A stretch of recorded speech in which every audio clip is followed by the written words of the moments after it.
అందరికీ నమస్తే. Welcome to TR TV. నేను మీ తిరుపతి. రైతులు చూడాల్సిన వీడియో ఇది. మరీ ముఖ్యంగా రైతు భరోసా కోసం ఎదురు చూస్తున్నటువంటి వాళ్ళు చూడాల్సిన వీడియో ఇది. మీ వాట్సాప్ గ్రూప్లలో, మీ సోషల్ మీడియా ప్లాట్ఫామ్స్లలో కూడా ఈ వీడియోని షేర్ చేసేటటువంటి కార్యక్రమం చేయండి. మొత్తానికి రైతు భరోసాకు సంబంధించినటువంటి వ్యవహారంలో తెలంగాణ రాష్ట్ర ముఖ్యమంత్రి రేవంత్ అన్న ఒక సంచలనమైనటువంటి సర్వే చేయించే కార్యక్రమం చేస్తున్నాడట. రైతు భరోసా ఎకరానికి ఇచ్చేసినాం, సుమారు 70 లక్షల మంది రైతులకు ఒకేసారి ఇచ్చినాం, 3,595 కోట్ల రూపాయల డబ్బులు రైతుల అకౌంట్లో జమ చేసినాం, రెండో విడత రైతు భరోసా కూడా ఇవ్వబోతున్నాం. రైతు భరోసా పైన జనాల ఒపీనియన్ ఏంది, రైతులు ఏమనుకుంటున్నారు? ఇప్పుడు ఇన్ని రోజులేమో రైతు భరోసా రాలేదని చెప్పి ప్రభుత్వాన్ని విమర్శించారు, ప్రభుత్వాన్ని తిట్టిరు, రేవంత్ రెడ్డి పైన కోప్పడ్డారు, ప్రభుత్వం పైన తీవ్రమైనటువంటి వ్యతిరేకత ఉంటుండే. ఇలా 70 లక్షల మంది రైతులకు ఒకేసారి రైతు భరోసా ఇచ్చిన తర్వాత రైతులు ప్రభుత్వం పైన ఏమనుకుంటున్నారు? రైతులు ప్రభుత్వాన్ని పొగుడుతుర్రా, తిడుతుర్రా? రైతులు ప్రభుత్వం పైన ఒపీనియన్ ఏందని చెప్పి రేవంత్ అన్న తెలుసుకునేటటువంటి కార్యక్రమం చేస్తున్నట. అట్లనే ఎంపీడీసీ జెడ్పీడీసీ ఎన్నికలలో ఎన్ని సీట్లు వస్తాయి, ఏం కథ అని చెప్పి కూడా తెలుసుకునేటటువంటి ప్రయత్నం చేస్తూ ఉన్నాడు అనేది కొంత వినబడుతున్న చర్చ. అట్లనే జిహెచ్ఎంసీ ఎలక్షన్ పైన కూడా రేవంత్ అన్న ఫోకస్ చేసిండట. ఇప్పుడు రేవంత్ అన్న ఎందుకు ఇదంతా చేస్తున్నాడు అంటే, అసలు ప్రభుత్వం ఉంటుందా, ఊడిపోతుందా? 2028 ఎన్నికలలో ప్రభుత్వం మళ్ళీ గెలుస్తుందా, గెలవదా? ఎన్ని సీట్లు రాబోతున్నాయి? ఎమ్మెల్యేల పర్ఫార్మెన్స్ ఎట్లుంది? మంత్రుల పర్ఫార్మెన్స్ ఎట్లుంది? ఎంపీల పర్ఫార్మెన్స్ ఎట్లుంది? ఎమ్మెల్సీల పర్ఫార్మెన్స్ ఎట్లుంది? అసలు ముఖ్యమంత్రి పర్ఫార్మెన్స్ ఏంది? అధికారులు ఎట్లా పనిచేస్తారు? పబ్లిక్ ఒపీనియన్ ఏంది? ఇవన్నీ కూడా రేవంత్ అన్న తెలుసుకునేటటువంటి కార్యక్రమం చేస్తున్నాడు. అందుకే రేవంత్ అన్న ప్రత్యేకంగా రైతు బంధుకు సంబంధించినటువంటి ఒక సర్వే చేపించే కార్యక్రమం చేస్తున్నాడు. రేవంత్ అన్న బాధ ఏంటంటే, రైతు బంధు ఇయ్యకంటే ముందు జనాలు ఎట్లుంటుండే, ఇలా రైతు బంధు ఇచ్చిన తర్వాత జనాలు ఎట్లున్నారు? రేవంత్ అన్న రైతు భరోసా ఇయ్యకంటే ముందు సర్వే చేయించిండు. రేవంత్ అన్నకు సర్వేలో వచ్చినటువంటి డేటా ఏంటంటే, రైతు భరోసా పైన రైతులు చాలా మంది కోపం మీద ఉన్నారు. ప్రభుత్వం ఇప్పటిదాకా రైతు భరోసా ఇస్తలేదు, ఎందుకు ఇస్తలేదు అని చెప్పి రైతులు చాలా మంది ప్రభుత్వాన్ని తిడుతురు, విమర్శిస్తున్నారు. కాబట్టి ప్రభుత్వానికి ఇబ్బంది అయ్యేటట్టుంది, రాబోతున్న ఎన్నికలలో కూడా ప్రభుత్వానికి చాలా డ్యామేజ్ అవుతుంది అని చెప్పి రేవంత్ రెడ్డికి చాలా మంది చెప్పారు. రేవంత్ అన్న ఏం చేసిండు, రైతు భరోసా ఇయ్యకంటే ముందే రేవంత్ అన్న సర్పంచ్ ఎన్నికలు పెట్టిండు. సర్పంచ్ ఎన్నికలలో రేవంత్ అన్నకు తీవ్రమైనటువంటి వ్యతిరేకత వచ్చింది, అన్నకు అర్థమైపోయింది. తర్వాత మున్సిపల్ కార్పొరేషన్ ఎన్నిక పెట్టిండు. మున్సిపల్ కార్పొరేషన్ ఎన్నికలలో కూడా రేవంత్ అన్నకు చాలా డ్యామేజ్ అయింది. రేవంత్ అన్న అనుకున్నటువంటి స్థాయిలో సీట్లు రాలే. ఆఖరికి రేవంత్ అన్న షాక్ అయిపోయిండు. ఏ తర్వాత ఏం చేసిండు, మనం రైతు భరోసా ఇవ్వకపోతే ఇబ్బంది అవుతుంది, రైతు భరోసా ఇవ్వకంటే ముందు ఎంపీటీసీ జెడ్పీటీసీ ఎన్నికలలో పోతే ఫెయిల్ అవుతామని అనుకొని ఇక రైతు భరోసా ఎకరానికి ఇచ్చిండు. ఎకరానికి 6,000 రూపాయల చొప్పున దాదాపు 36 లక్షల మంది రైతులకు రైతు భరోసా రేవంత్ అన్న ఇచ్చిండు. ఇంకా 34 లక్షల మంది రైతులకు రేవంత్ అన్న రైతు భరోసా ఇవ్వాల్సినటువంటి అవసరం ఉంది. ఈ 36 లక్షల మంది ఎవరంటే కేవలం ఎకరం లోపు ఉన్నటువంటి రైతులే 36 లక్షల మంది. ఎకరం కంటే పైన ఉన్నటువంటి రైతులు 34 లక్షల మంది ఉన్నారు. ఎందుకంటే మొత్తం 70 లక్షల మంది కదా రైతు భరోసా రావాల్సింది. ఇంకా 34 లక్షల మంది రైతులు ఉన్నారు. ఇక రెండో విడత రైతు భరోసా ఏప్రిల్ 15వ తారీఖు ఇస్తారట. ఏప్రిల్ 15వ తారీఖు రెండో విడత రైతు భరోసా 2,650 కోట్ల రూపాయలు రైతుల అకౌంట్లో డబ్బులు ఎన్నికి రెడీ ఉన్నాడు. 5 ఎకరాల లోపు రెండో విడత రైతు భరోసా ఇస్తారట ఏప్రిల్ 15కు. అయితే రేవంత్ అని ఇప్పుడు సర్వే చేపిస్తుండు. ఏప్రిల్ 15వ తారీఖు రైతు భరోసా కన్ఫర్మ్, ఖచ్చితంగా రెండో విడత వేస్తారట. కానీ రెండో విడత వేసిన వెంటనే ఎంపీటీసీ జెడ్పీటీసీ ఎలక్షన్స్ పెడితే ఎట్లుంటుంది? జనాలు ఓట్లు వేస్తారా, ఏరా? ఇప్పుడు 15వ తారీఖు రైతు భరోసా రెండో విడత వేసిన తర్వాత వెంటనే రేవంత్ అన్న ఎంపీటీసీ జెడ్పీటీసీ ఎలక్షన్ ఇదే ఏప్రిల్ చివరిలో పెడితే ఎట్లుంటుంది? ఎన్నికలు ఖతం చేద్దాం, ఇక ఎన్నికలు పెట్టేద్దాం, ఒక పని ఒడిచిపోతుంది అనేది రేవంత్ రెడ్డి వర్షన్.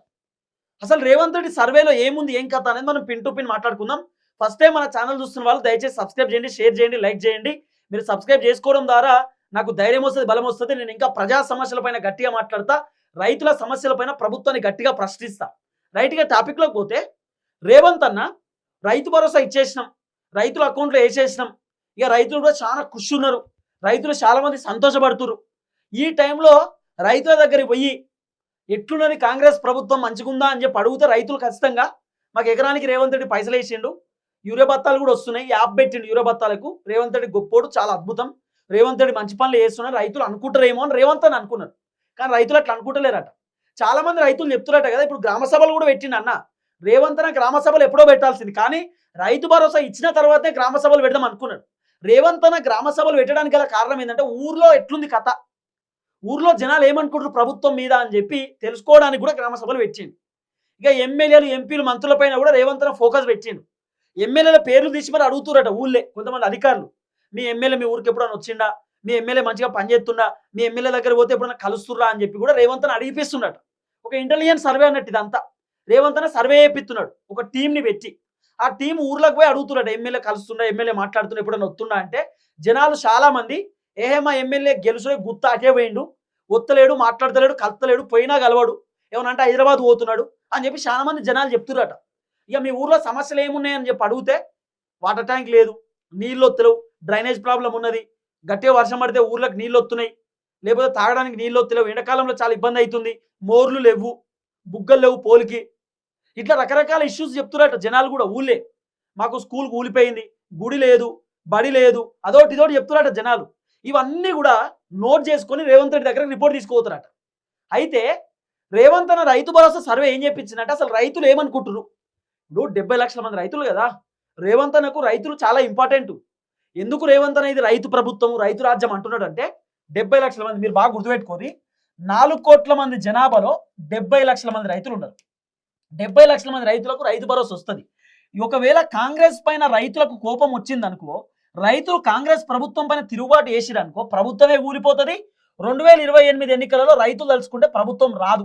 ఎందుకు రాదు? మన 4 కోట్ల మంది కదా, మరి 70 లక్షల మంది రైతులే తలుచుకుంటే ప్రభుత్వం ఎందుకు రాదు అంటే, ఇప్పుడు రైతుల కుటుంబాలు ఉంటాయి కదా.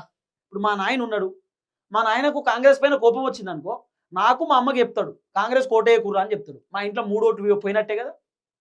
ఇట్లా రైతుల కోపం మొత్తం వాళ్ళ కుటుంబ సభ్యులకు కూడా చెప్పి ఓట్లు వేపియారు కాంగ్రెస్కి.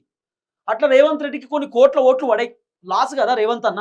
అందుకే రేవంత్ అన్న ఫస్ట్ రైతుల పైన ఫోకస్ పెట్టిండు. రైతులు ఏమనుకుంటున్నారు, ఇప్పుడు రైతుల దగ్గర పోయి కనుక్కుంటున్నారట. గ్రామ సభలు పెట్టిరు కదా, గ్రామ సభలలో కూడా రైతు భరోసా పైన కొంతమంది అధికారులు, గవర్నమెంట్ అధికారులు అడుగుతున్నట రైతులను. రేవంత్ రెడ్డి మొన్ననే 6,000 రూపాయలు ఎకరానికి పైసలు ఇచ్చిండు కదా, రైతు భరోసా మీకు టైంకి పడుతుందా అని అడిగిరట. తర్వాత రైతులకు ఏమైనా సమస్యలు ఉన్నాయని చెప్పి అడిగిరట.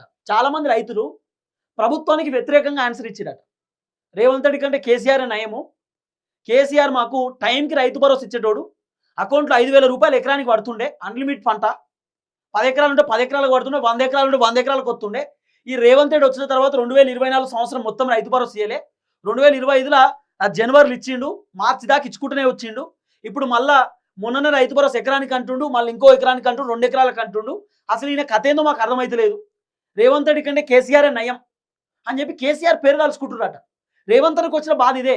రేవంత్ రెడ్డి ఏ పథకం ఇచ్చినా కేసీఆర్ పేరే తలుచుకుంటారు, కేసీఆర్ పేరే యాద్ చేసుకుంటారు. ఇప్పుడు పెన్షన్ వస్తలేవు కదా, మీకు పెన్షన్లు వస్తున్నాయా అని చెప్పి అడిగితే కేసీఆర్ మాకు 2,000 పెన్షన్ ఇచ్చిండు, రేవంత్ రెడ్డి 4,000 అన్నది ఇస్తలేడు, కేసీఆర్ నయం అంటున్నారు. మీకు కళ్యాణ లక్ష్మి వచ్చిందా అంటే కేసీఆర్ మాకు కళ్యాణ లక్ష్మి ఇచ్చేది ఈ రేవంత్ రెడ్డి ఇస్తలేడు అంటున్నారు.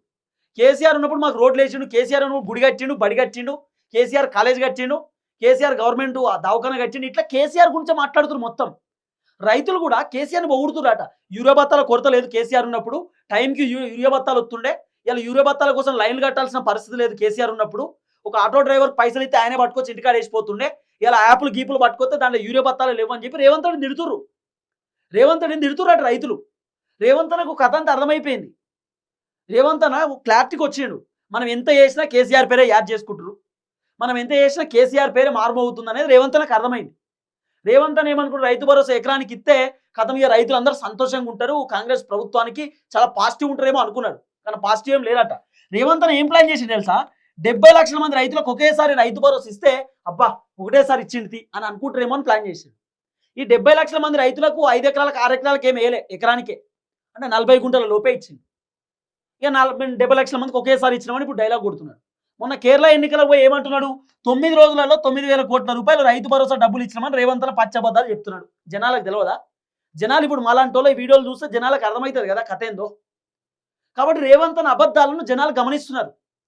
అందుకే రేవంత్ అన్న రైతు భరోసా పైన సర్వే చేపిస్తే రైతులు ఇంకా ప్రభుత్వాన్ని తిడుతుర్రట.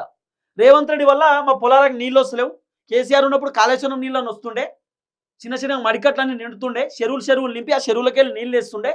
రేవంత్ రెడ్డి వచ్చినాక నీళ్ళు లేవు, కథలేవు, అసలు ఏం చేయాలో మాకు అర్థమైతే లేదు, మా బోర్లు కూడా పడతలేవు. రేవంత్ రెడ్డి వచ్చినాక యూరియా బత్తాలు దొరకలేవు. రేవంత్ రెడ్డి వచ్చినాక ధరలన్నీ పెరిగినాయి. రేవంత్ రెడ్డి వచ్చినాక ప్రభుత్వ అధికారులు చక్కగా పనిచేస్తలేరు. ఇవన్నీ సమస్యలు చెప్తున్నారు రైతులు. ఇవన్నీ విన్న తర్వాత రేవంత్ అన్న కూడా ఇది ఎక్కడ కాదు, అన్ని చేసినా కూడా ఇట్టే అంటారు కదా అనేది రేవంత్ అన్న వర్షం. అందుకే రేవంత్ అన్న క్లారిటీకి వచ్చింది. ఎంపీటీసీ జెడ్పీటీసీ ఎన్నికలు పెట్టినా వ్యతిరేకత ఉండేది, పెట్టకపోయినా వ్యతిరేకత ఉంటుంది, ఇక పెట్టేద్దాం. రైతులు ఏదో పాజిటివ్ ఉంటారు, మాకు అనుకూలంగా సీట్లు వస్తాయని రేవంత్ అని అనుకున్నాడు. రేవంత్ అనుకో క్లారిటీ వచ్చింది. నువ్వు రైతు భరోసా ఇచ్చినా, రుణమాఫీ చేసినా, పెన్షన్లు ఇచ్చినా, మహిళలకు 2500 ఇచ్చినా ప్రభుత్వం పైన గదే వ్యతిరేకత ఉంటుంది. ఎందుకంటే చక్కగా పనిచేస్తలేరు కాబట్టి. ఇప్పుడు ఎగ్జాంపుల్, ఇవాళ చికెన్ కూర వండినా, రేపు తింటే ఎట్లుంటుంది? ఇవాళ చికెన్ కూర పొద్దుగాల వండి రేపు సాయంత్రం తింటా తీరిక మంచిగా చల్లగా అయినాక, మంచిగా నాకంతా షెడ్యూల్ అయిపోయినాక, అంటే నాకు మస్తు పనులు ఉన్నాయి కానీ ఇవాళ వండుకుంటా, పనులన్నీ అయిపోయినాక రేపు తింటా అంటే నడుస్తుందా? రైతు భరోసా ఏ టైంకి రావాలో ఆ టైంకి రావాలి. యూరియా బత్తాలు ఏ టైంకి అందాలో రైతులకు ఆ టైంకి అందాలి. లేకపోతే కౌలు రైతుల పైసలు ఎప్పుడు రావాలో అప్పుడే రావాలి. పెన్షన్ ఏ టైంకి ఇవ్వాలో ఆ టైంకే ఇవ్వాలి. మహిళలకు 2500 ఏ టైంకి రావాలో ఆ టైంకి రావాలి. బతుకమ్మ చీరలు ఏ టైంకి ఇవ్వాలో ఆ టైంకి ఇవ్వాలి. కానీ రేవంత్ అన్నకు టైం లేదు. ఆయన ఇష్టం ఉన్నప్పుడు ఇస్తాడు. ఆయనకు టైం షెడ్యూల్ అనేది ఉండదు. ఆయన ఇష్టం, ఆయన ఎప్పుడంటే అప్పుడే, ఆయన ఎట్లా అంటే అట్లనే. ఈ వ్యవహారం కనబడుతుంది ఇప్పుడు. అందుకే రేవంత్ రెడ్డి పైన తీవ్రమైన వ్యతిరేకత ఉన్నది. రావాల్సిన టైంకు రావు, ఇష్టం ఉన్నప్పుడు ఇస్తున్నాడు. ఈయనకంటే కేసీఆర్ నయం టైంకి వచ్చేది అనేది జనాల వర్షం. సో రేవంత్ అన్నకు మాత్రం అన్ని అంశాలు వ్యతిరేకంగానే కనబడుతున్నాయి. రేవంత్ అన్న ఏ సర్వే చేయించినా నెగిటివ్గానే ఉందట. చూద్దాం ఏం జరగబోతుందో. రైతు భరోసాకు సంబంధించిన వ్యవహారంలో కూడా రేవంత్ రెడ్డికి వ్యతిరేకంగానే సర్వే వచ్చిందనేది వినబడుతున్నటువంటి చర్చ. చూద్దాం. అందరికీ నమస్తే. Thank you so much. జై తెలంగాణ.